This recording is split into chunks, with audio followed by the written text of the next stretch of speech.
In a world growing more unstable by the day, where alliances shift overnight and the balance of power tilts like a fragile scale, one unexpected meeting is sending shockwaves through global politics. The headlines broke quietly, almost unnoticed at first. Traoré meets Putin to discuss a new African security pact. But behind that simple sentence lies a story that could redefine the fate of Africa and possibly shake the foundations of Western influence forever. It happened under the radar. No massive media coverage, no Western cameras flashing. Just a closed-door meeting in Moscow, two leaders sitting across a long wooden table. On one side, Ibrahim Traoré, the revolutionary young leader of Burkina Faso, known for his defiance and unshakable patriotism. On the other, Vladimir Putin, the man who has spent decades countering the dominance of the West. The air in that room was thick, charged with quiet determination, and the sense that something historic was about to happen. Traoré wasn't there as a beggar seeking aid. He wasn't pleading for loans or empty promises. He was there as an equal, representing not just Burkina Faso but a rising, united Africa. His mission was clear: to build a future where African nations could defend themselves, protect their resources, and rise without interference. When he spoke, his words carried the same conviction that had made him a symbol of hope across the continent. Africa has suffered for too long under the boots of others, Traoré said firmly, his voice echoing through the chamber. We have seen our leaders bought, our people silenced, our lands exploited. But this generation, my generation, refuses to kneel. We will stand on our own terms, and we will protect what is ours. Putin listened carefully, nodding slightly. He'd heard many speeches before, but this was different. This young African leader wasn't asking for protection. He was asking for partnership. That difference was everything. In the following hours, maps were spread out on the table. Advisors entered and exited quietly, carrying documents stamped with red seals. The discussions turned technical defense coordination, regional training programs, joint military exercises, and even intelligence sharing. But beneath it all was one powerful goal: to build a security alliance capable of defending Africa from external manipulation. What Traoré envisioned was bold: an African defense network, supported by strategic allies like Russia, but controlled entirely by Africans. No colonial strings attached, no IMF conditions, no silent exploitation disguised as help. As the talks deepened, Putin leaned forward. "The West fears a strong Africa," he said calmly, "not because of your armies, but because of your independence. Once Africa controls its own security, it controls its destiny." Those words struck a chord. For decades, African countries had been forced to depend on foreign military bases, foreign intelligence, and foreign peacekeepers, often the same powers that caused the instability in the first place. Traoré knew this trap well, and this was his way out. Outside the Kremlin, snow fell silently across Moscow. Inside, two men were redrawing the future of a continent. It wasn't about weapons alone. It was about ideology, sovereignty, and power. Traoré understood that Africa could never truly be free if it relied on outsiders to defend it. Freedom without security was just an illusion. As the first draft of the African Security Pact was written, Traoré stood by the window, watching the white rooftops of the city. He thought of Burkina Faso, of the villages rebuilding from conflict, of the young soldiers who believed in his vision, of the children who deserved a future free from fear. "Brother Putin," he said finally, turning to face the Russian leader, "we don't want to be anyone's pawns. We want to build our own chessboard." Putin smiled. "Then let's build it together." And that was the moment the meeting turned from diplomacy into destiny. Word began to spread through quiet channels. Russian advisors were seen traveling to Ouagadougou. African defense ministers started arriving in Moscow, one by one, for closed-door briefings.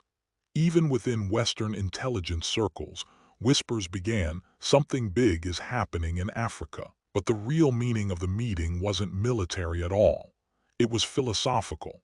For the first time in decades, Africa was negotiating its security not through the lens of dependence, but of dignity. Back in Burkina Faso, Traoré's people celebrated quietly.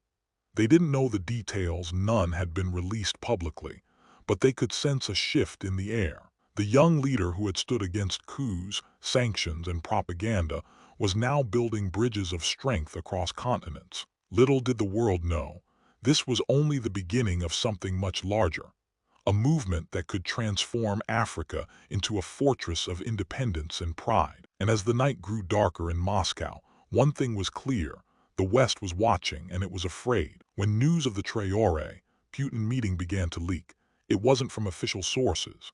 It came from a series of intercepted diplomatic cables and satellite images, a few quiet observations that soon exploded across intelligence networks. Washington, Paris, and London all received the same report. Burkina Faso's leader had signed a preliminary defense cooperation pact with Russia. In the Pentagon, lights stayed on late into the night. Western analysts pored over every available piece of footage, trying to determine what had just happened. The tone inside those rooms was unmistakable, panic mixed with disbelief. Burkina Faso, a small, landlocked nation in West Africa, had just taken a step that even larger countries had been too afraid to attempt. A senior U.S. official slammed his fist on the table. "He's building another axis," he said. "First Wagner in Mali, now this. If Traoré succeeds, the entire Sahel will turn its back on us." But in Ouagadougou, the mood was completely different. Streets filled with music and drumming as news spread that Traoré was planning a new era of defense autonomy. People didn't talk about politics, they talked about respect. One man told a reporter, "For once, our leader didn't go begging. He went building." Inside the presidential office, Traoré was briefed on the next steps. The pact with Russia wasn't just military.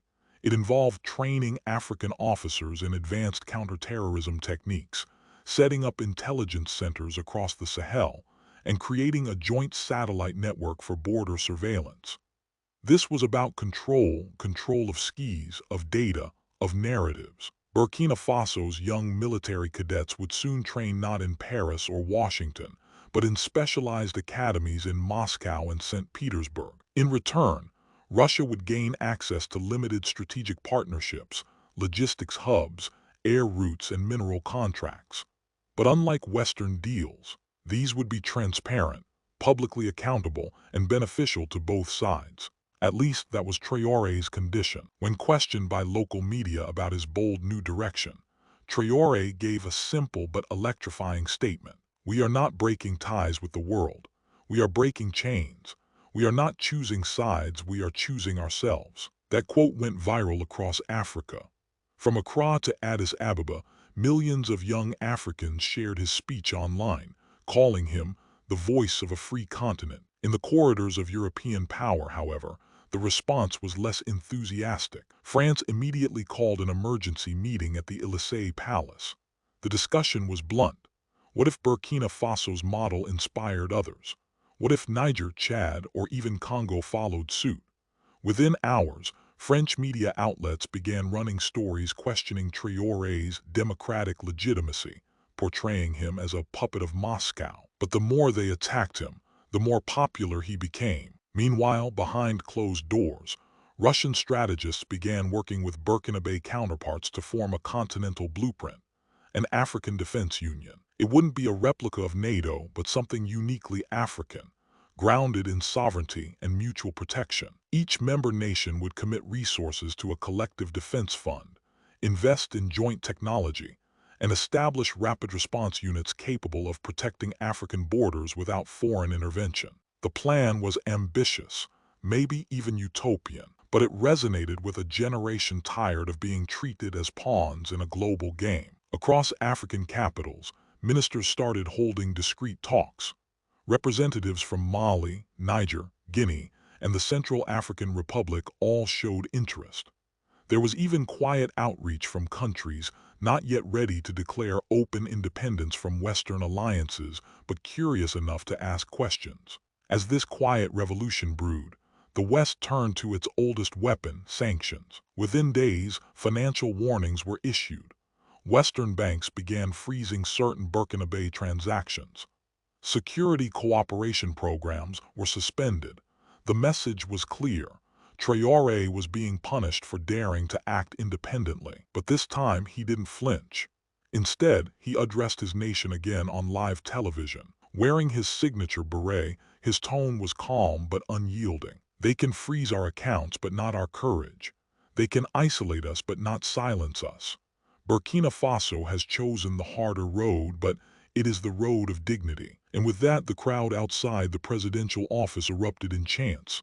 Africa, Africa, echoed through the night sky. Inside his office, one of Traoré's advisors whispered, "You've made enemies, sir, powerful ones." Traoré smiled faintly. "If we've made enemies for standing up, then we are on the right side of history." As the dust settled, the meeting between Traoré and Putin began to take on mythic proportions. Some claimed secret defense shipments were already en route to Ouagadougou. Others whispered about Russian engineers being sent to construct a military academy in the north. But none of that mattered to the people. What mattered was the feeling, the rare, exhilarating feeling that Africa was finally taking control of its own destiny. What no one knew yet was that this new pact would soon be tested, and that the battle for Africa's future was only just beginning. The world didn't have to wait long for the consequences of Traoré's bold move. Barely 2 weeks after his meeting with President Putin, intelligence leaks began to flood global news networks. The Western press called it the Shadow Pact. Anonymous sources claimed that Burkina Faso had agreed to host Russian intelligence outposts under the guise of technical training centers. CNN and BBC rolled out breaking headlines. Burkina Faso turns into Russia's new base in Africa. But inside Ouagadougou, the truth was more nuanced and far more revolutionary. The so-called training centers were, in fact, African-run command nodes, coordinated by Burkinabe officers trained in Russia but supervised by no foreign army. Their goal wasn't to build Russian power. It was to protect Africa's sovereignty from all sides, even from those who once called themselves allies. Traoré's government quietly released a statement. "We do not belong to Moscow or Washington. We belong to Africa. Every partnership we sign will serve Africans first." The message spread across social media like wildfire. African youth, long weary of foreign interference, began sharing the statement under one slogan: "Our Africa, our rules." But while social media erupted with pride, Western intelligence agencies weren't celebrating. Inside AFRICOM headquarters in Stuttgart, analysts gathered around digital maps of the Sahel. Burkina Faso's recent moves had cut through traditional U.S. supply routes, disrupting logistical lines that ran through Niger and Chad. One official murmured, "He's closing the gates of Africa." To the West, Traoré's vision wasn't just ideological, it was strategic warfare. Every deal with Russia, every shared training program, was a piece of a grand chessboard. But Traoré wasn't playing for Russia's team. He was playing for Africa. In a confidential meeting with his defense council, Traoré spoke plainly. "If we are to survive, we must defend ourselves with our own hands. The era of dependency has ended. No more foreign bases, no more puppets. Africa will build its own defense." One of his advisors asked cautiously, "But sir, they will not accept this quietly." Traoré replied, "They never accepted our freedom quietly either. Yet here we are." That single line was enough to reignite the fire of African nationalism across the continent. Soon after, unconfirmed reports suggested that Burkina Faso, Niger, and Mali had started working on a joint African security framework, a plan that would merge intelligence, border security, and counterterrorism operations under one banner. This wasn't some loose political alliance. This was the blueprint of an African NATO. Western diplomats began to scramble. Meetings in Brussels and Washington turned tense. France pushed for a coordinated diplomatic response. The U.S. considered non-lethal deterrence, a polite term for covert economic pressure. But the real panic began when Russian Foreign Minister Sergei Lavrov publicly praised Traoré's leadership during a press conference in Moscow. President Traoré represents a generation of leaders who refuse to be controlled. Russia respects such sovereignty. The statement struck nerves worldwide. For decades, Western nations had treated African independence as a political slogan, not an actionable reality. Now, that illusion was being shattered on live television. Meanwhile, Burkina Faso's local economy, which had been struggling under years of sanctions and dependency, started to see a quiet resurgence. The Russians had agreed to assist in building a gold-backed reserve fund to stabilize the nation's currency. Chinese engineers were helping to lay groundwork for hydroelectric dams. Even Turkey and India expressed interest in joining the new trade network that Traoré envisioned. The world was shifting, and everyone could feel it. But in Western capitals, the narrative was being rewritten. Traoré was now labeled a radical nationalist, a dictator in disguise, the African Putin. Western media began running fear campaigns, suggesting Burkina Faso would become a terrorist haven.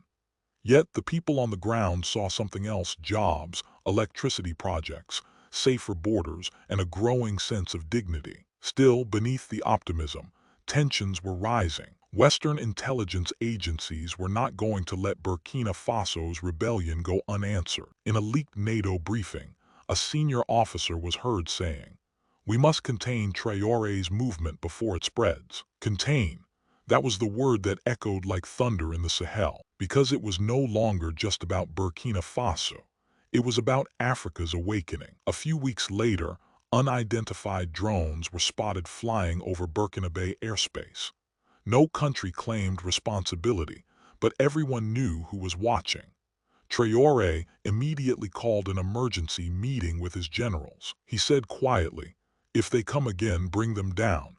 We will not be watched like animals." And so, for the first time in decades, an African nation officially declared its right to defend its skies against any foreign surveillance, Western or otherwise.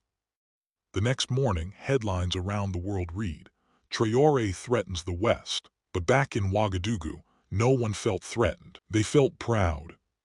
As one student shouted outside the university gates, "We are no longer colonized minds, we are independent souls." And that perhaps was the most dangerous thing of all: not the weapons, not the alliances, but the spirit of defiance that Traoré had ignited. Because once a nation, once a people begins to believe in their own power, the world can never control them again.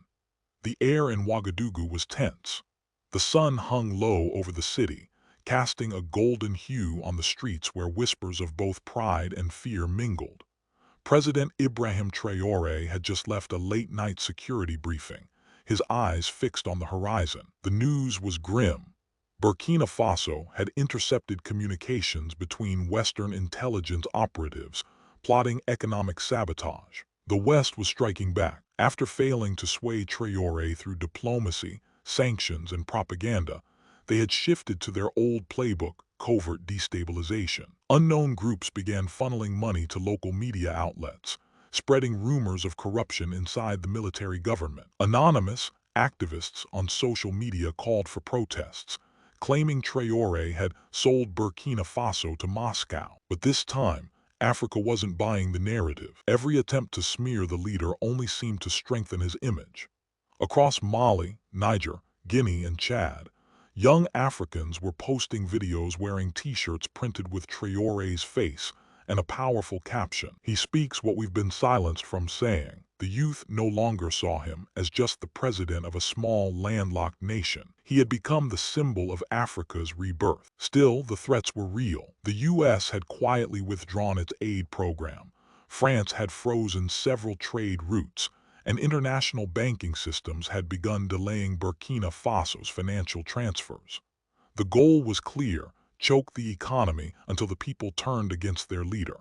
But Traoré had anticipated this. He gathered his top advisors in a dimly lit chamber inside the presidential palace. Maps of Africa covered the walls, marked with red pins and connecting lines. "Brothers," he began, "they will not stop until we kneel. But what they don't understand is, we no longer know how to kneel." He took a deep breath and continued, "It is time to go beyond defense. It is time to unite." That night, Traoré made the boldest move of his political life. He sent encrypted messages to leaders in Niger, Mali, Guinea, and Chad, inviting them to a secret summit in Ouagadougou. The next week, 5 planes landed under heavy security. Out stepped leaders of nations that had all faced coups, sanctions, and isolation, but also shared one dream: freedom from Western chains. Cameras were banned, journalists barred. Inside the meeting room, the air buzzed with determination. Traoré stood at the head of the table. "They've called us rebels, dictators, radicals," he said. "But tell me, who made them our judges?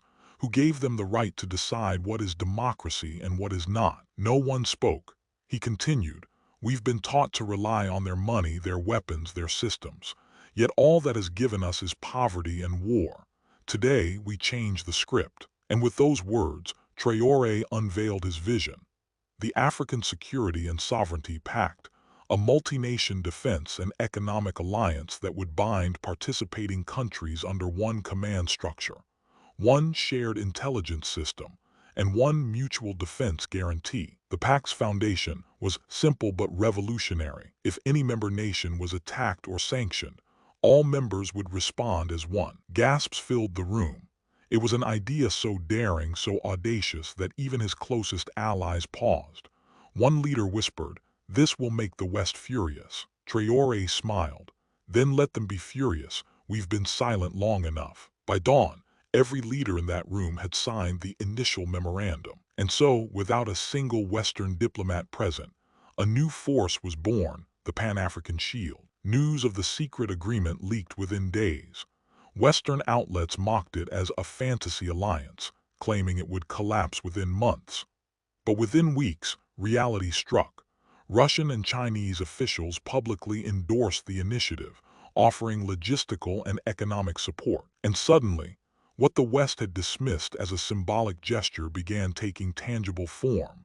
A joint military command center in Ouagadougou, a satellite surveillance program, and a shared gold reserve fund. Across Africa, governments that had remained neutral began to take notice. Even Ethiopia, Uganda, and Tanzania sent observers to future meetings. The tide was turning. Western intelligence scrambled. Reports to Washington and Paris described the situation as a geopolitical nightmare in motion. The U.S. Secretary of State allegedly remarked behind closed doors, "We're losing Africa, and we're losing it to a 36-year-old soldier." But Traoré didn't care for titles or Western panic. For him, this was never about personal power, it was about redemption.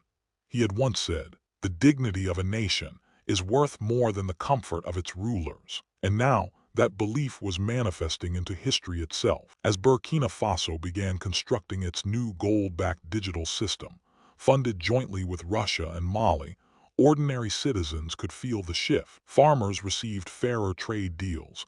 Miners were paid directly through state banks instead of foreign intermediaries. And for the first time in decades, young people felt pride in being Burkinabe. The West intensified its pressure. Rumors of assassination plots, cyber attacks, and sabotage attempts circulated. Yet every time, Traoré stood firm. He appeared on national television one evening, addressing his people directly. "They may have power, but we have purpose. They have money, but we have unity. And unity is the wealth they will never understand." Crowds erupted in cheers. It wasn't just a speech. It was a declaration of defiance. That same week, several African nations announced plans to expel Western troops and replace foreign aid with regional cooperation. Burkina Faso's influence had transcended borders. It had become the heart of a growing continental revolution. In Washington, an emergency G7 session was convened. Reports suggested that the U.S. and France were planning containment measures against the Pan-African Shield, including trade restrictions and diplomatic isolation. But it was too late. The world had changed. For the first time in modern history, Africa wasn't begging to be heard. It was speaking on its own terms. In the final moments of a historic address to the Pan-African Council, Traoré spoke words that would echo across generations. "They took our gold, they took our people, they took our voice, but they can never take our spirit. Africa is awake, and this time we will not go back to sleep." The hall erupted in thunderous applause. Flags waved, drums echoed, and outside the streets of Ouagadougou glowed with light, the light of a continent reborn. As dawn broke, A reporter asked an elderly man what he thought of Traoré. The old man smiled and said, "He is not just leading Burkina Faso, he is leading our soul." And so, the story of a young captain who dared to say no to the most powerful nations became the story of a continent finding its yes to itself. Brothers and sisters, if this story inspired you, remember, history doesn't just happen in books. It happens when people refuse to bow. Stay informed, stay aware, and stay proud of Africa's rising dawn. Subscribe because this is only the beginning. The world is changing, and you deserve to see it happen, one truth at a time.